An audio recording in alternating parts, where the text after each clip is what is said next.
Hello, I'm Zachary. Today I'm going to talk about the character design generator deck that I just created. The link will be in the description.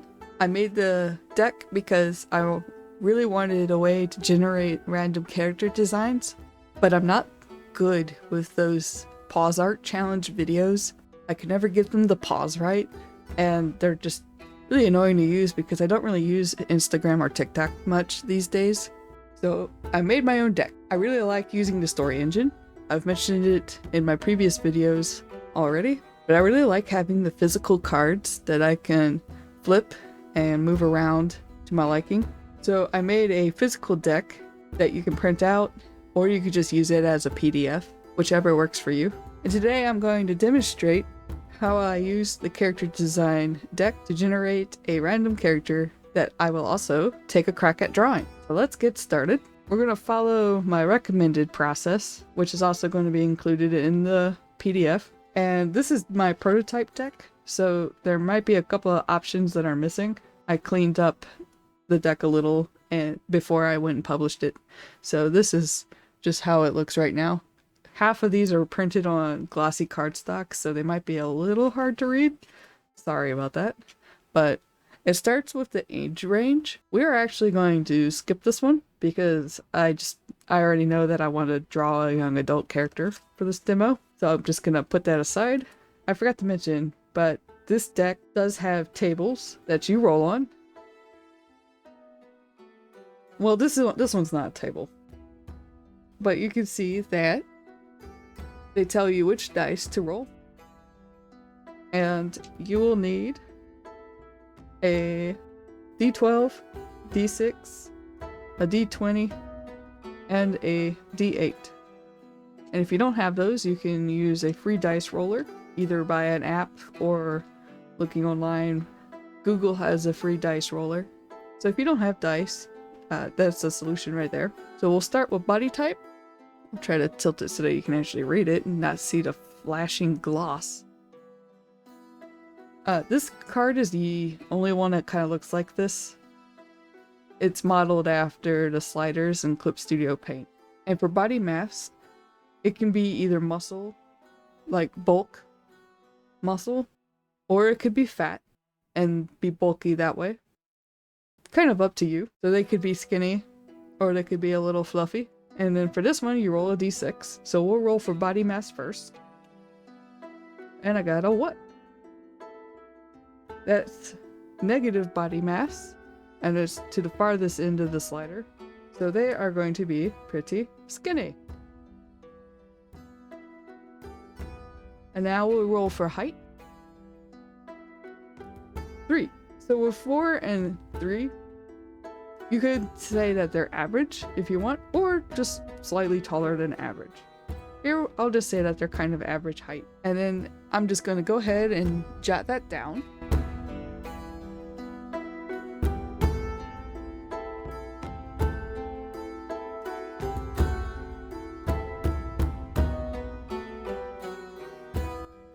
And then we'll set it aside. Next, we have gender presentation. This one's a little hard to read. Sorry about that. And for this card, you roll a d6. Just note that the character's gender doesn't necessarily mean it has to follow gender presentation. So they can dress very feminine and still be non-binary, that kind of thing. It just sort of informs a lot of their style, how they present themselves. Ultimately, the gender of the character is up to you. Okay, 3. So that is masculine, feminine. Someone who is feminine, but they tend to lean a little bit more masculine in their style and taste. So we'll go ahead and note that down.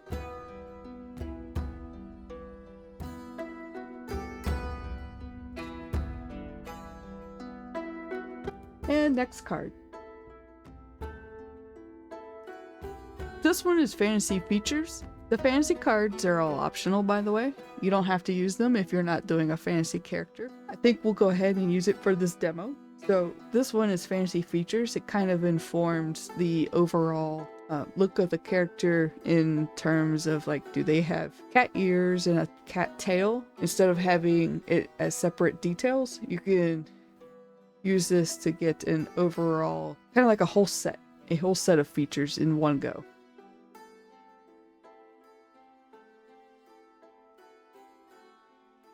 And we got a 9.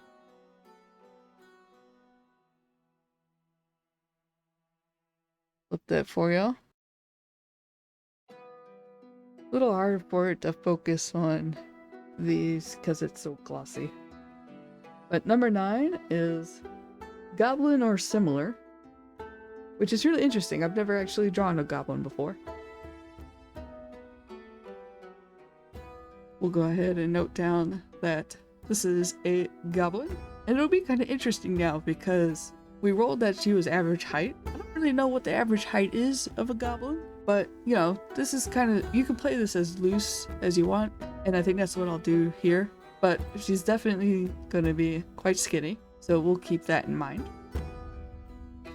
Next we have fantasy traits.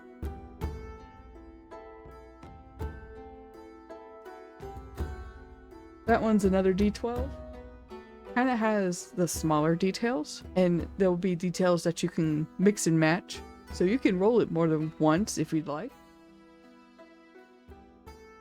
9 again.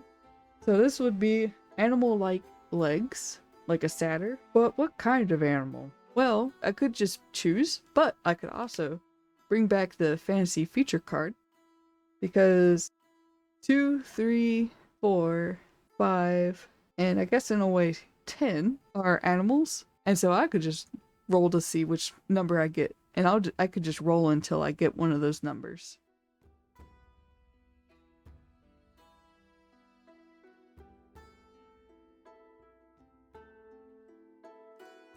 Ooh, there we go. So a cat. She's a goblin, or at least something like a goblin, and has cat legs. It's actually getting quite interesting. So let me just go ahead and put that aside. And so you'll notice here that I'm just sort of jotting down the details at this moment, and then you'll see kind of why in a moment.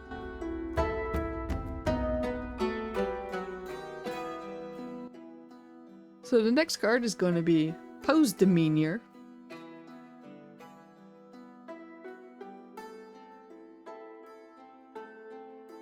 It's sort of referring to the pose for your specific drawing. If you're not drawing the character, obviously this one is going to be optional. And it doesn't necessarily mean that their whole personality is one of these traits. It could be something a little bit different, definitely something more nuanced. But this is just so that you can go ahead and get off the ground running and draw a character right away. So we'll go ahead and roll. And 5. Which is smug or evil. Oh boy. And then coming back to Clip Studio. So now we know that the pose demeanor is smug or evil. And this is where we can actually go ahead and start drawing.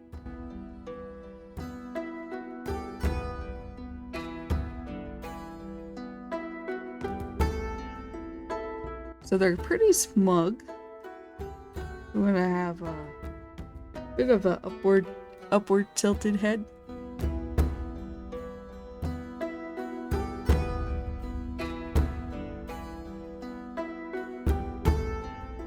Let's see, goblins have large ears, right?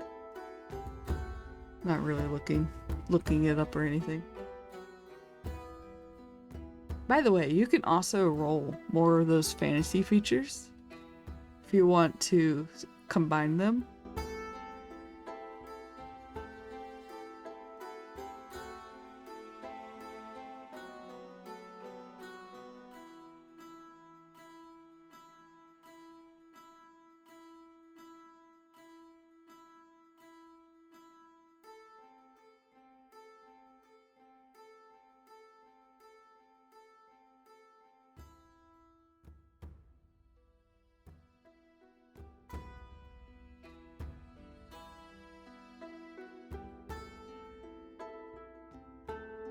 Sorry, I actually haven't drawn in a couple of days, so it's like, oh man, I gotta shake off the rust again.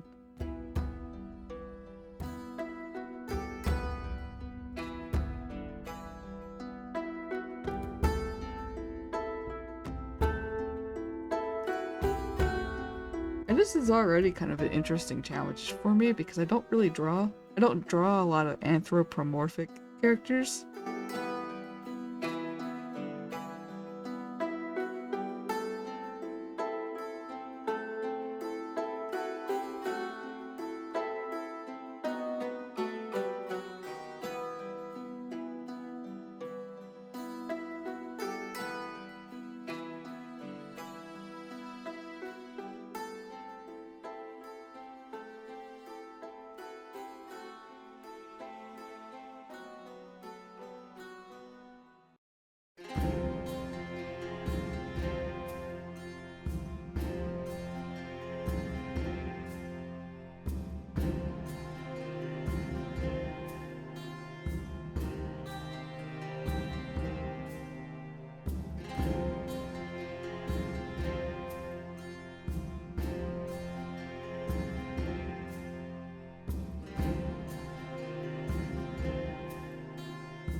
We're gonna keep her relatively flat-chested.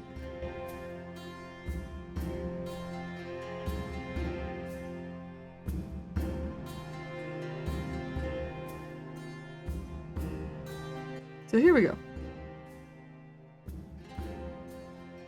Okay, swinging back around. So we have our pose, we have our general rough body description. I've decided to wait until the end to do the colors. The process that I described in the PDF has the colors mixed in, but I think for this demonstration I'll just save the colors at the end, since I'm actually drawing and kind of following my natural flow of drawing. So we will move on to hair length. This one you roll a d6.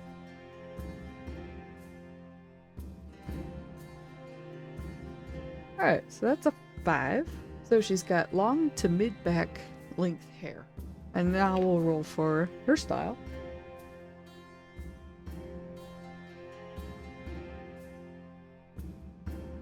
And this is another one where you can roll more than once. That is a d20, that is not a d12. So we've got a 9. So she has curly hair, and then I'm gonna roll again because we could probably do something else, do something a little more. And a 7, which is a ponytail. So she's got long hair that's curly and in a ponytail.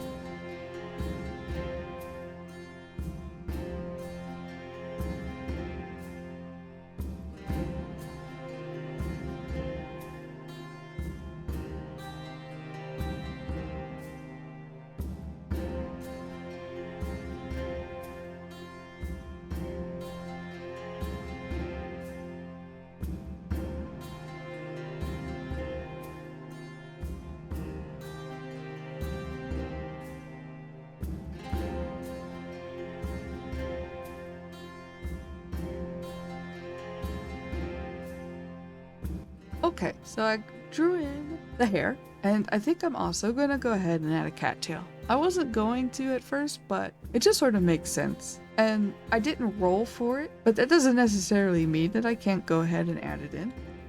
I could do whatever I want.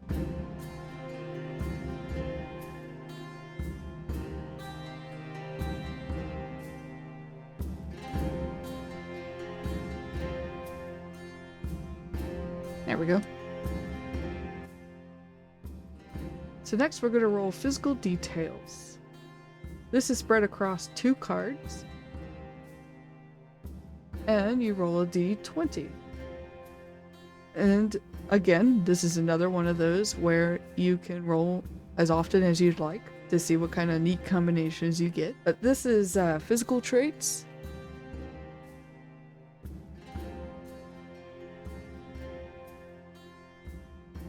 And this is things like ear size, do they have moles, do they have facial hair, that kind of thing. And I got a 17, which is mini scars. So we'll just swing back around the Clip Studio paint and we'll draw in some scars.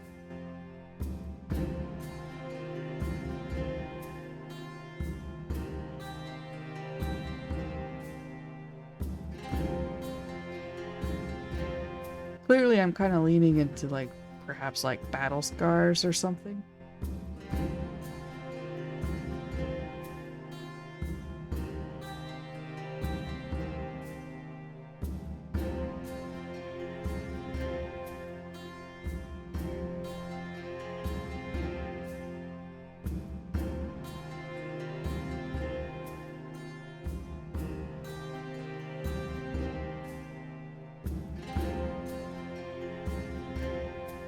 And then I'm gonna roll another one. Let's see. 19, which is 10 lines. Interesting. Well, this could still work, and I think I will actually note this down and save it for later. And do a little bit of fixing.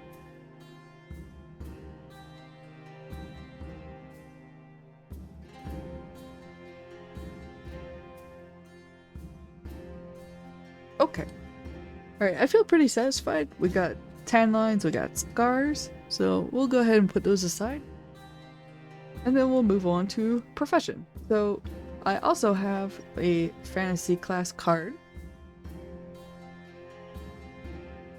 And I'm actually going to roll to see which one of these that I use, because it could go either way. I think. Well, actually, no. I'm only going to use fantasy class, because I kind of like this scrappy, clearly fantasy character that we have going on right now. And now I kind of want to see what kind of weapon does she use. So for this one, I roll a d8.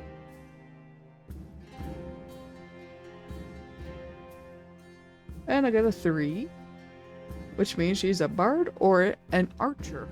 And this is going to be one that I'm going to jot down again, because next up is going to be clothing style. So for clothing style,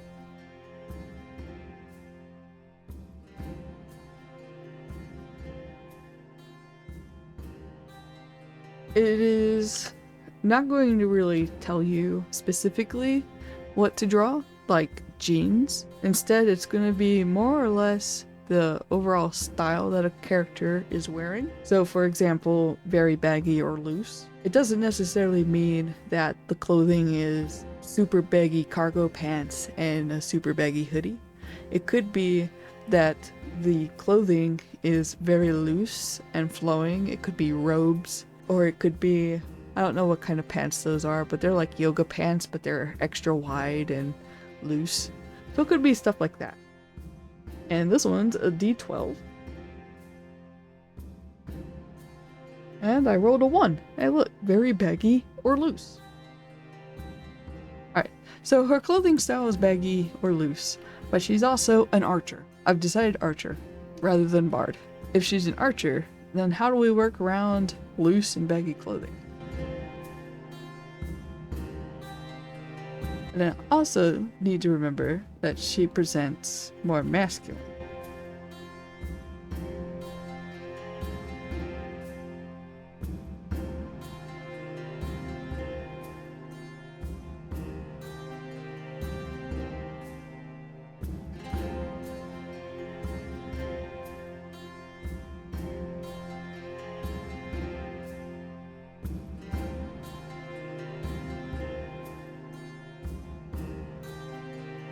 I have belt as an accessory, but I think because of the loose clothing, it would be probably beneficial, especially if she's in combat, to have a belt to cinch all the loose fabric. So I'm gonna go ahead and add a belt. And then if I roll a belt, then I'll just add another belt somewhere else.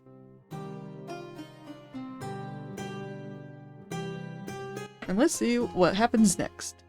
This is also kind of another card that you could probably combine things. So like if it's very loose or very baggy, you could also combine it with tattered or having holes. Moving on, we've got accessories. This one's a d12.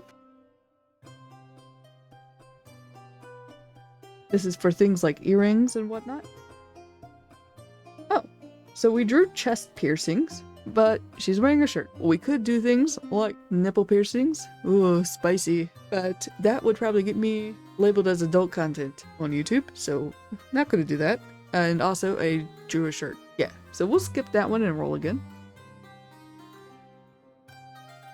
And 12, gloves.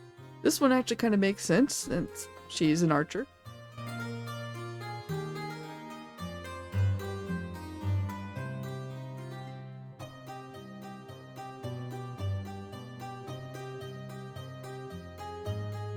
And then I'm gonna roll again. 4. A nose piercing. Perfect.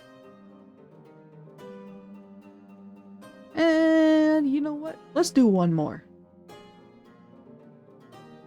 10. So she's got a hat or head covering.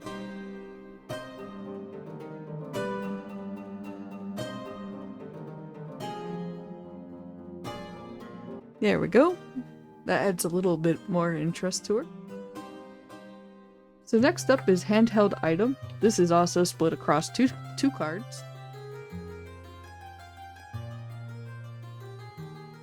So you roll a d20, and this one is another one where you can combine if you want.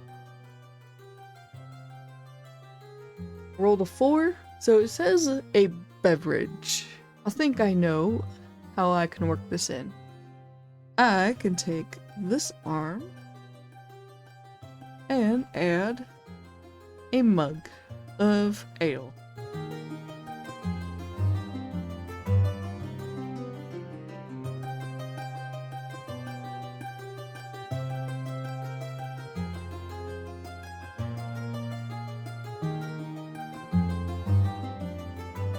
And it's a bit jank, but that's fine.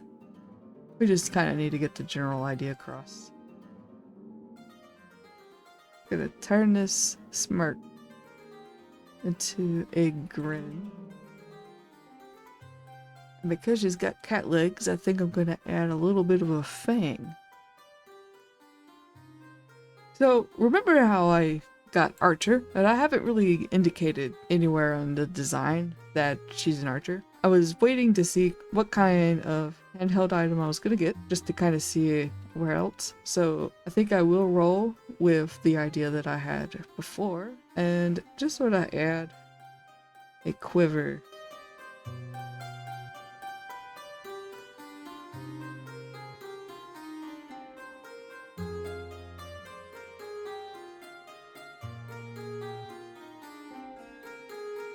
Yeah, don't look at this table too hard. It's been a long day and I'm doing this after a full day of work. I did not look up a reference for a bow, so please forgive how atrocious this looks.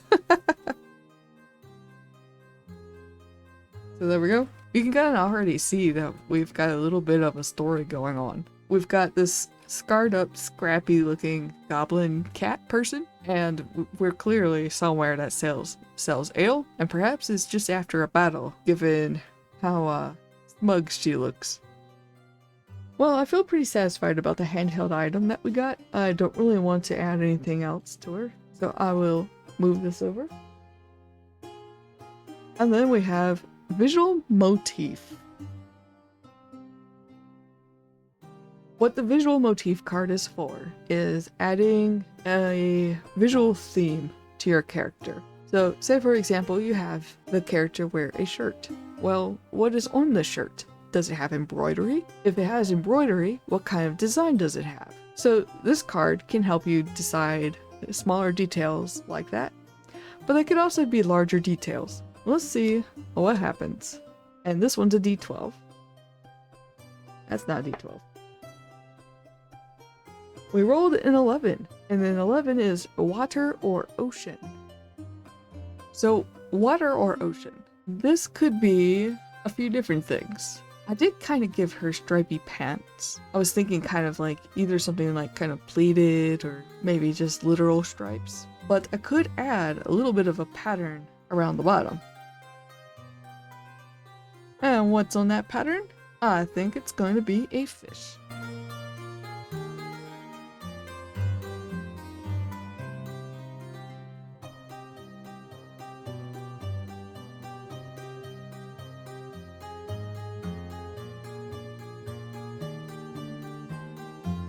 And there we go. But I could also do a little more. So she's got shirt buttons. Could make those into shells. Might be a little hard to see at this size. And the quiver, the strap could actually be rope.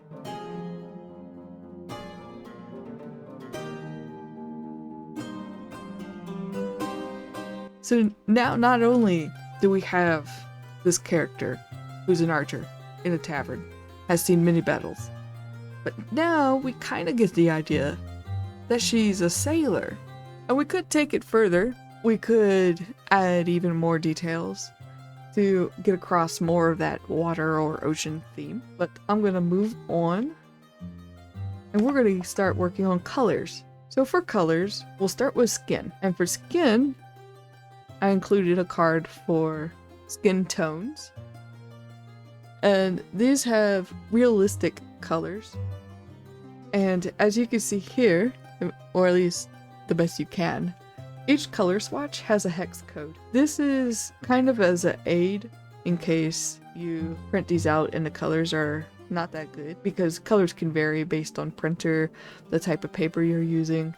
So the darker shades and the lighter shades especially could be potentially a little hard to distinguish. So you can use the hex codes if you want. It's just a quick, easy way of getting right to the point, or you can just kind of take the shade as a general point of reference. However, this is a fantasy character and she's a goblin.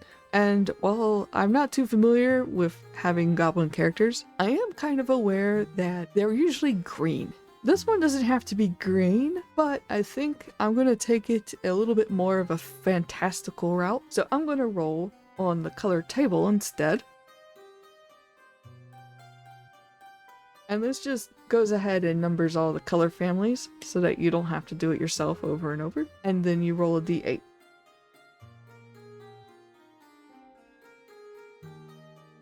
That was not a good roll.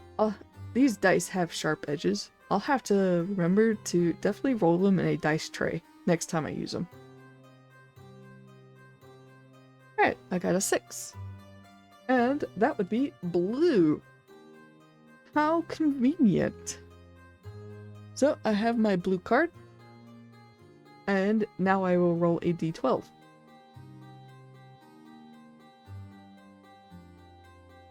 And I got a 2.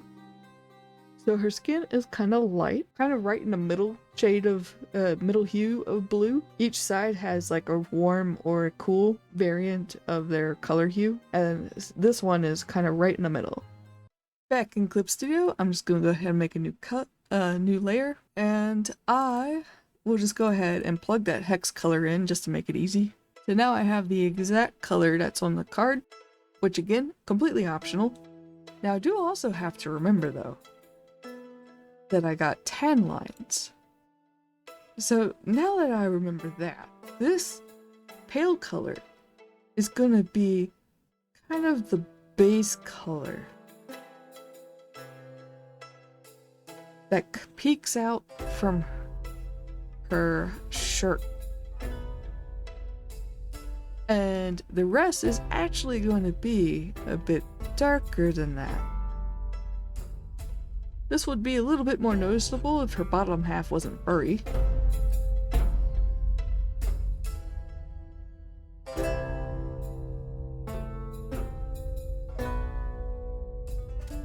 Alright, but she also has fur, so let's roll for fur. Just gonna roll on the color table again, so where's my d8? And I rolled a 5, so this would be green. Awesome, green could work really well with blue. And I got 12, so it's a dark green with a hint of cool tone to it. Might be a little hard for y'all to see. Now if you don't like the color combo that you draw, if you draw a color combo at all, you don't have to keep it. You don't have to keep any of the options. You're always free to re-roll or even just manually pick one off of the table. It's all up to you. The rules are just there as guidelines. And really, who's to say that you're cheating or breaking them? This is a tool for you. It's not really a game or anything. Now, she's also got some scarring or some patches of exposed skin from scars.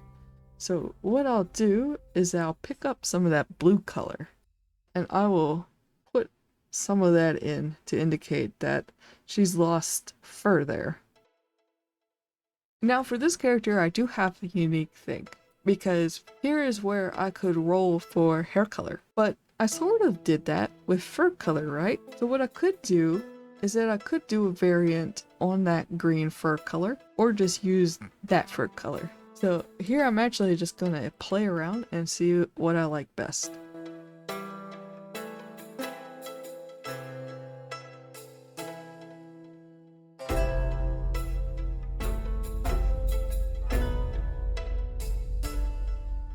And next we'll roll for eye color. And I got a 2, which is red. And I got an 8. So I got a straight down the middle, kind of desaturated red color. Oh, I didn't swap over. Well, pretend that you saw that happen in real time. This is the first time I'm doing the switching display. I was doing so well up until now. Anyway, like I was saying, from here you could do a general color palette where you roll for 1 to 2 colors. I'm not going to do that here because I think I already have a pretty good idea of what I want to color her outfit. So I'm going to go ahead and do that now.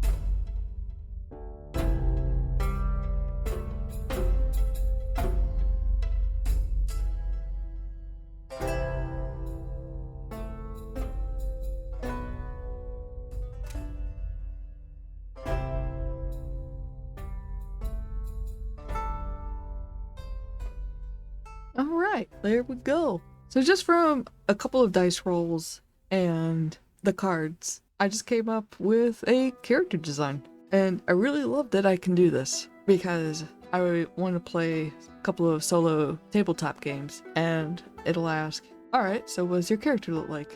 And then I'm stuck sitting there, staring blankly in outer space for 30 minutes.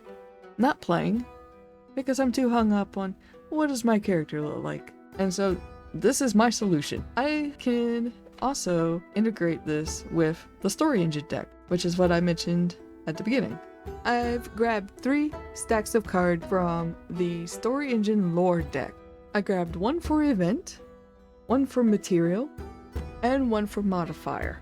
The modifier is almost like a stack of adjectives, or just ways of modifying what you drew from a different stack. The way I wanted to demonstrate how you can integrate the Story Engine decks with my character design deck is that we know that this character has a bow because she's an archer. Or maybe she doesn't have the bow now, but maybe she gets it later. Or, you know, any other combination. Regardless, I've decided that she has a bow. Well, what if it's a special bow? Or if I wanted to give that bow extra meaning? I think what I'll do is first I'm going to draw for material. And let's see what I come up with. Let's see, so we got mirror, skins, oh boy, fluid, plasma. Well, I don't think these will work. Skins could be possibly leather, but let's see if we can get something a little more interesting. Nuts, ash, quartz, wax. Quartz sounds kind of interesting. I don't know too much about bows, but this is fantasy. Perhaps we could integrate quartz in there somehow. Perhaps there's some decoration on the bow that are quartz. Well, let's see what else we can get. Beans, sedative, clay, leather. Yeah, see, leather. So perhaps she has a couple of beads that are on the bow, and those are made of quartz. And the leather is wrapped around the bow.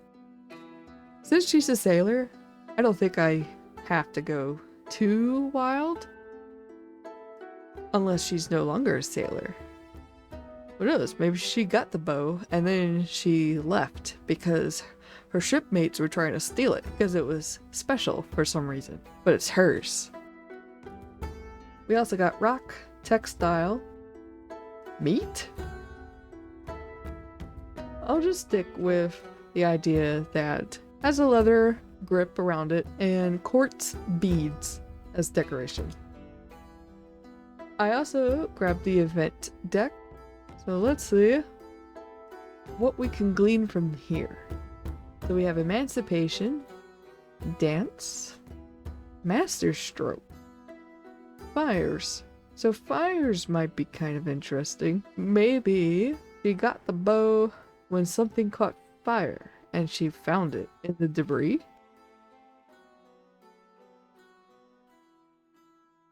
We got darkness, riots, plague, duel. Maybe duel. So back to my idea from a moment ago. Perhaps she got this bow. Maybe the quartz beads indicate something. Like, maybe they have magic, or they make the bow magical, or something to that degree.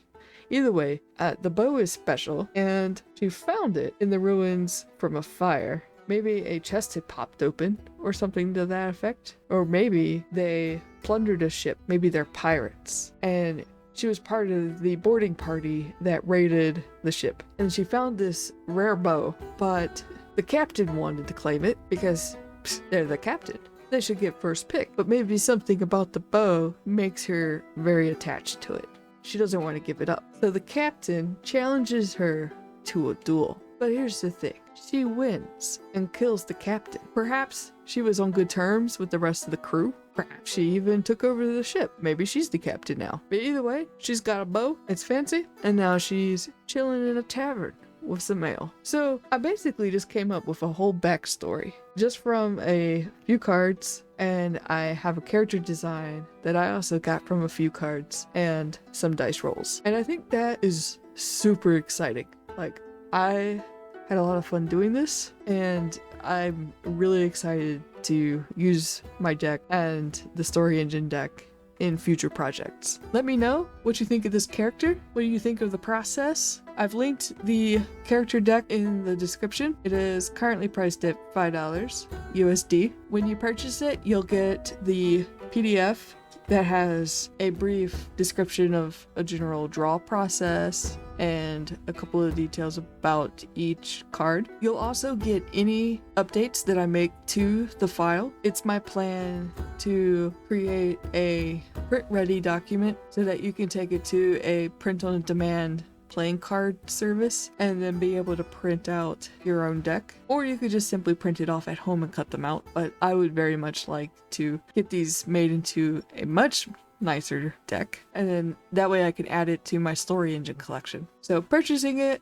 not only supports me, but also gets you all future updates to the deck. Based on feedback, I could add more cards, make some other additional improvements. So if you purchase it, please let me know how it goes. If you used it, what kind of characters you made, I'd love to see them. You can follow me on Blue Sky at Zachary, and then also like, subscribe, and follow me here on YouTube. And then yeah, I'll see you in the next video. Bye bye!